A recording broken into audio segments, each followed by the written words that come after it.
মেয়ে নিয়ে যায়, নিয়ে যাওয়ার পর মেয়ে তারা বিবাহ দেশে স্বামীর ঘর সংসার করার পর 1 মাস আনুমানিক 1.5 মাস পর আমার ছেলের নামে আমাদের নামে মামলা করে, অপহরণ মামলা।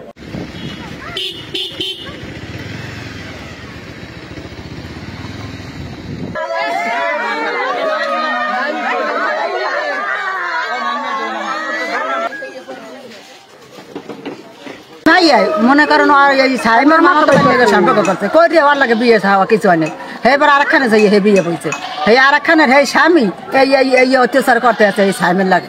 খানিক আগে একটা মেয়ে ওর মামাতো ভাই একটা মেয়ের সাথে সম্পর্ক করছিল, সম্পর্ক করার পরে ওই মেয়ে আর কি আমাদের সামনে কথা হয়েছিল, কমিশনার মামুন, রাস্তার মাথার রুবেল, এরা সবাই মিলে বৈশা ছেলে আর মেয়ে দুজন নিখোঁজ।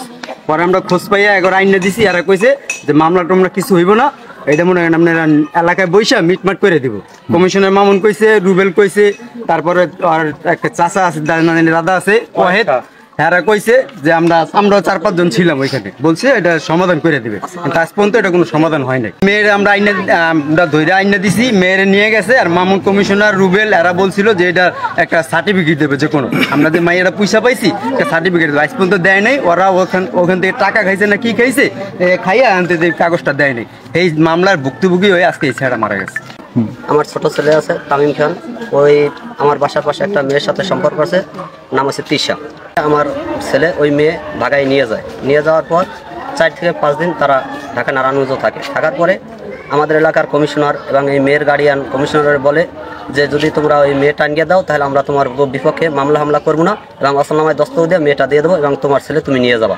আর যদি ওই মেয়ে তোমরা না দাও তাহলে তোমাকে মামলা করবে, তোমাকে অনেক সমস্যা হইবে। মামুন কমিশনের কথা ভিত্তি করে এবং আমাদের এলাকার রুবেল ফার্মেসি তার কথা ভিত্তি করে আমরা ওই মেয়ে নিয়ে মামুন কমিশনের বাসায় আসি রাত্র 12টা বাজে। আসার পরে ওই বাসায় আমার ভাই ব্রাদার, আমার ভাইগনা, আমার ছোটো ভাইরা ওইখানে থাকে। থাকার পর তাদের বাসায় ঢোকার পরে তারপরে রুবেল এবং ওয়াহেদ খা বাসা যেয়ে তাদের অনেক রাগারাগি ফাঁকাফাঁকি করে যে তোরা এই বাসায় আসছিস কি, এখানে কি কোনো বিশ্বাস সালিশি আছে? বলার পর ওরা সবাই বাসা থেকে বাইরে আসে।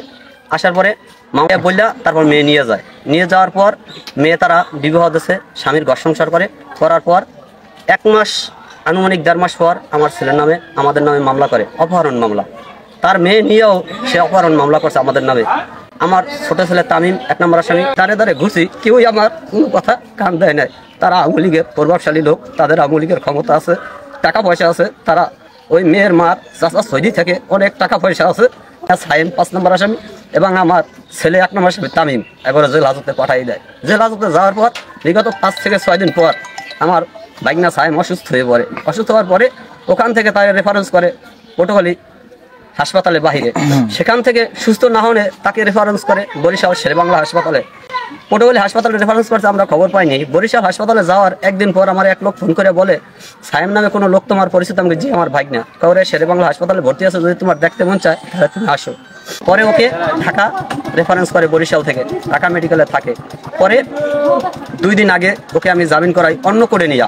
জজ সাহেব সেদিনকে করে না ওঠে, আমি অন্য করে নিয়ে ওর জামিন করাইছি ওই মেডিকেলের কাগজপত্র সংগ্রহ করার পরে আমি জামিন করার পর কালকে আমি ওই জামিনের কাগজ নিয়ে ঢাকা মেডিকেলে গেছি। যাওয়ার পর সেখানে যাওয়ার পর আমার ভাগনা বলে মামা আমার খুব ভয় করে, এই পুলিশ দেখলে আমার মনটা অনেক খারাপ লাগে, তুমি যদি পারো আমাকে এখান থেকে অনেক দূরে লয়ে যাও।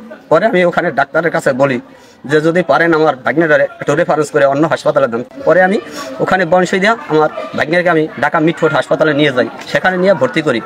6টা টেস্ট রিপোর্ট দিয়েছে, দেওয়ার পর আমি 6টা টেস্ট রিপোর্ট করাইছি রাত্রি। করানোর পর আমি দেখি আমার টাকা শেষ। পরে আমার ছেলের কাছে ওরা আমি বুঝাই রাখেছি যে বাবা ওরে তুই দেখাশোনা কর, টেস্ট রিপোর্টগুলো দেখ, আমি দেশে ভাইয়া টাকা সংগ্রহ করে বরাবর আমি আসবো। এই কথা বলে আমি রাত্র 11:30টার গাড়িতে ঢাকা থেকে রওনা দিই দেশের উদ্দেশ্যে।